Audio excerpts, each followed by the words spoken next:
انګلند د افغانستان څخه لوبه وګټله. ګرانو لیدونکو السلام علیکم. د لوبې پچه انګلند وګټله او د بیټینګ فیصله یې وکړه.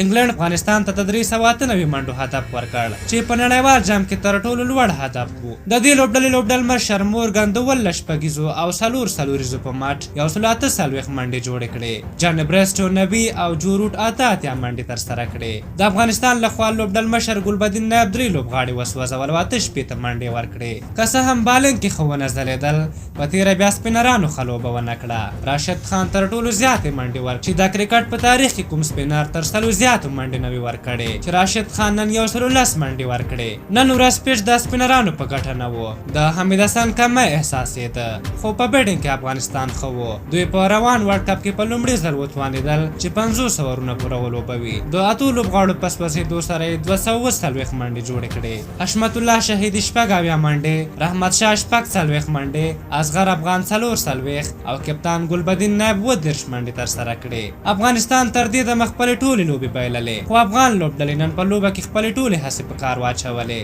د افغان لوبډلې د نن ورځې توپوهنې ته په کتو سره راتلونکو لوبو لپاره هیلې پیدا شوې. ګلبدین د خپلې لوبډلې خوښ ښکارېده. هغه وایي چې نن زموږ هدف دا نه و چې موږ د 398 هدف پوره کړو، بلکې موږ غوښتل په فکر سره توپوهنه وکړو.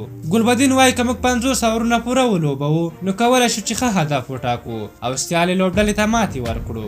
د یادولو ده چې د افغانستان راتلونکې لوبه به د انډیا له لوبډلې سره وي. ستاسو په نظر د افغانستان د ماتې لامل څه و؟ خپل نظرونه مو راته په کومنټ کې ولیکئ. که زموږ دغه ویډیو مو خوښه شوې وي ضروري لایک کړئ. تر بلې ویډیو مو په لویو بخښونکي خدای سپارم. د الله